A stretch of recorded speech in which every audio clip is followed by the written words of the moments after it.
Call the Spin Doctors, because we've got two princes of Mark III exclusivity on Segaiden episode 74.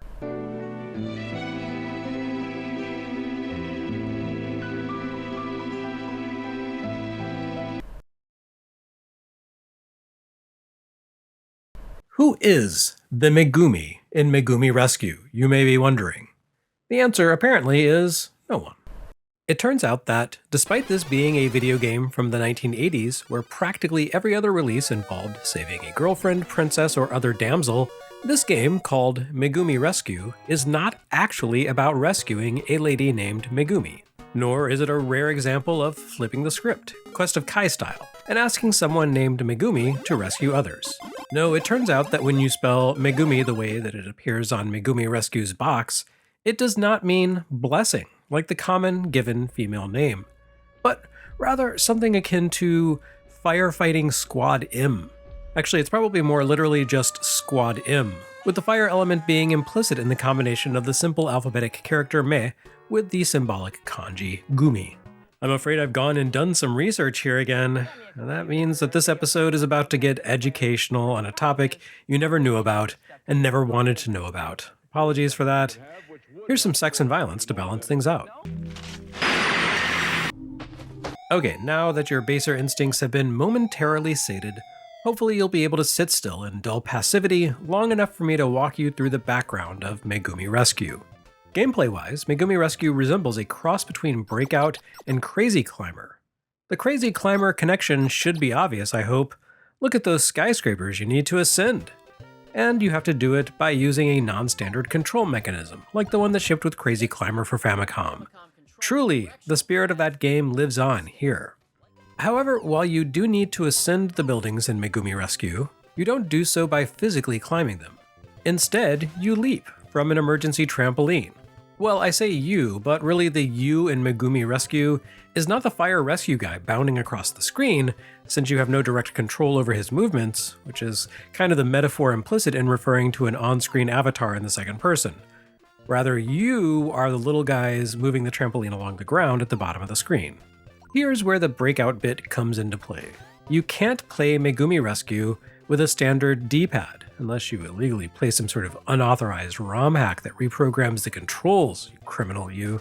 No, you need to use the Mark III paddle controller, another attempt by Sega to make you feel better about spending your hard-earned cash on Alex Kidd BMX Trial. But the input requirement feels justified here. Megumi Rescue does a better job of being Breakout than Woody Pop did, with more inventive play and greater complexity in its mechanics.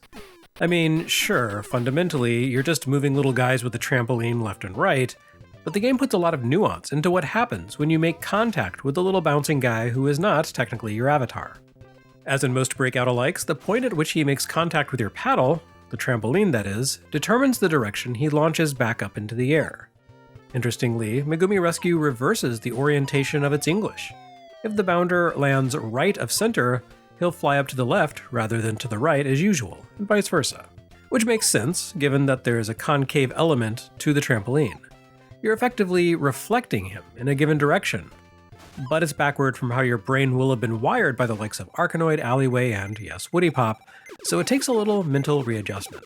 The concept of moving little dudes around in order to catch falling things, of course, draws its fundamental inspiration from Atari's Breakout, a game that had at least as much influence on Japanese game design as on Western software. But the specific visual presentation here calls back specifically to the likes of Atari Circus, or, if you want to be the kind of esoteric knowledge-slinging know-it-all that is unfit for human interaction outside of retro gaming videos and podcasts, Epoch's Comic Circus for Super Cassette Vision. The paddle controller's analog dial gives you perfectly precise control over the movement of said little dudes here. The dial on the paddle controller does not have full free rotation, instead hitting the extreme of its movement just shy of a full 360-degree rotation, much like the Arkanoid Vous controller. So there's a 1-to-1 correlation between the position of the trampoline guys and the position of the dial. It's crisp, and that's good because it's also pretty challenging. This isn't just a Breakout-alike where you have to bounce a little guy into the air. Technically, you do have a small amount of control over the bouncer's actions.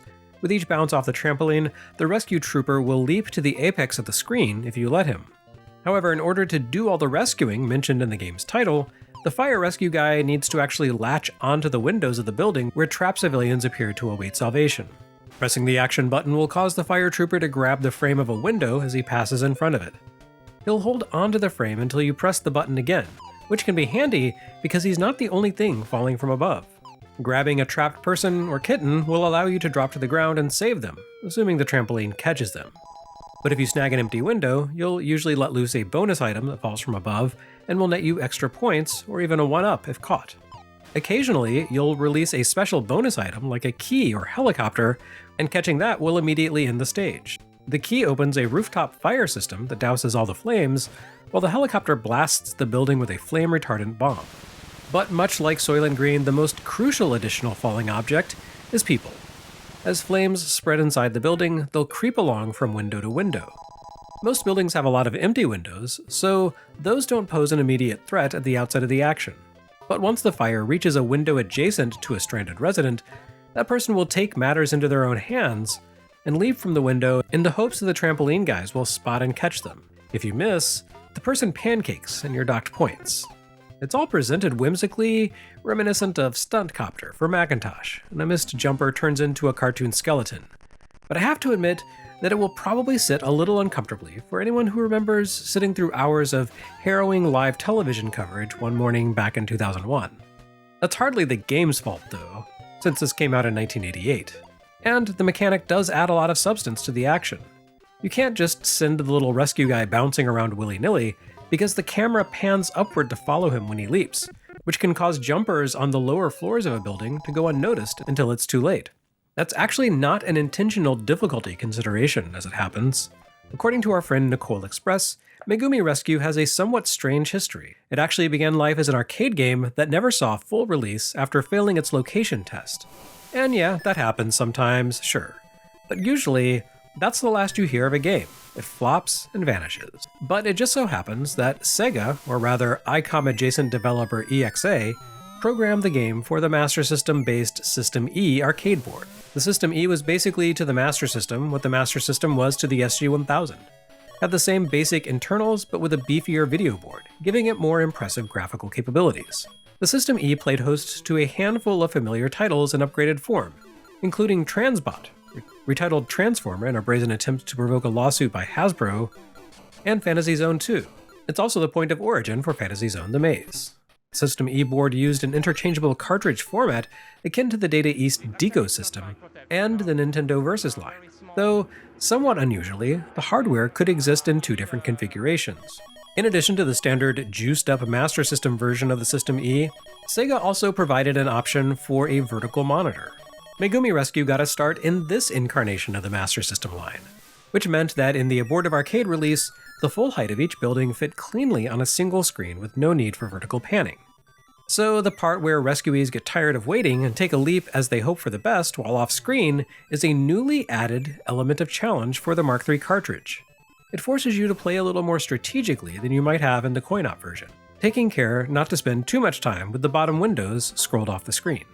Otherwise, these two versions seem to play very similarly. The biggest additional difference I've spotted based on online footage of the arcade game is that the Mark III lacks the System E's transitions between locations. And it also moved the first bonus stage forward in the level cycle so that it appears as a reward for clearing stage 1. But all in all, it makes for an entertaining, if slightly grisly take on the falling object game of the Breakout lineage. There are several dozen different building designs to work your way through, and the nature of the architecture gives each stage a radically variable difficulty level. A large building with tons of windows gives you plenty of time to complete the stage, since it takes a while for interior fires to spread to the point that the occupants panic and jump. Weirder building designs, with large empty pockets between working structures, tend to be more challenging. There are fewer windows between the active flames and the people trapped inside, meaning the victims will start leaping into the void much more quickly. You can attempt to suppress the spread of fire by latching onto a window where flames burn, but that offers a temporary reprieve at best. All in all, I would say that this is the most entertaining and substantial of the Mark III paddle controller titles, which makes its failure to weather its location test all the more surprising. Oh right, and the educational content I promised. Well, it turns out this is a reference to Edo-era Japan. After a devastating fire ripped through Edo, modern-day Tokyo, and destroyed most of the city in 1657, The shogun at the time upgraded the country's firefighting infrastructure by establishing a central directorate with dozens of subordinate firefighting offices. Each of these branches consisted of a firefighting brigade, or gumi, each of which was distinguished with its own unique alphabetical prefix. The Megumi, the brigade designated with the character Me, appears to have become fairly infamous for the part it played in a massive brawl with a bunch of sumo wrestlers. So it appears that the term Megumi has become a sort of cultural shorthand for fire brigades in general. There was even a manga and anime in the 1990s about a modern-day firefighter called Megumi no Daigo, which Viz localized as Firefighter, Daigo of Company M. None of this really matters, of course, but it does explain why this is not in fact another idle game, this time featuring beloved voice actress Megumi Hayashibara. And since we're rolling, or at least spinning with the paddle controller, we should take a look at Super Rescue. A game with a bold title, Super Racing has the distinction of being the final Mark III release to require use of the paddle controller. There would be a few other paddle controller compatible titles produced by Sega. That bizarrely includes Outrun 3D, a game that only shipped in Europe, a region where the paddle controller never saw official release. If you're looking for explanations here, you've come to the wrong place. Sega's business strategies feel like four-dimensional chess sometimes, and I still can't figure out how to beat Captain Kirk at boring old three-dimensional chess. However, Super Racing requires the use of the paddle controller, and it puts it to good use. This is one of the few racing games of the post-crash, post-Japanese console invasion portion of the 8-bit era to have been built specifically for use with a dial-style controller. The Atari 2600 had quite a few of these, which shouldn't be surprising given that it actually had a dial-style pad explicitly called the racing controller. But those really faded from the scene after the 2600 market crumbled in the US, likely in large part because Nintendo never supported any sort of racing wheel or paddle controller with its first-party NES releases. Nintendo did release the VOUS controller for Arkanoid, and the one non-Arkanoid title it supported was Taito Chase HQ for Famicom, but so far as I'm aware, that was about it. And even then, games like Chase HQ and Outrun are entirely different propositions from Super Racing. This is a pure Formula 1 racing experience, and a top-down racer at that. The paddle controller is a nice addition for Outrun, sure, but it makes a night and day difference to playability for Super Racing. Top-down racers on consoles tend to want to carry over the same control paradigm as behind-the-car racers, where left and right steer the car to its relative left or right, regardless of its phasing. And that can feel pretty awkward on a D-pad. On a paddle or dial, however, it feels fully natural. Super Racing capitalizes on the intuitive nature of this interface, not to mention the fine analog precision that the paddle controller makes possible, in order to put together one of the most rigorously exacting racing games I've ever experienced. Seriously, F1 games tend to be pretty unforgiving, but Super Racing thinks it's Gran Turismo. With more than a dozen different tracks to compete on, Super Racing takes you through the whole process. You perform a practice lap on each new track in order to determine your pole position based on your performance, select your make and model, determine whether you want to tune your car to emphasize pure speed or technical handling, and then face off against 7 other cars for supremacy. All of this is well and good, but there is zero forgiveness to be found in Super Racing. Make a single little mistake and there's no do-over. Your car explodes and the race ends instantly for you, advancing you to the next round with 0 points added to your total. I lack both the skill and the interest to ever become a talented F1 player, so this game does absolutely nothing for me. But I could certainly see it becoming a favorite for fans of technical racing. Between the excellent track layouts, which even provide you with a warning about the direction of upcoming turns to compensate for the strict top-down viewpoint, the solid visuals and audio, and the minute granularity of the controls, Super Racing feels like no other 8-bit racer I've ever played. And after getting utterly stomped on every track, it's a racer I will never play again. But you racing fanatics would probably find a lot to love. Ask your doctor if Super Racing is right for you.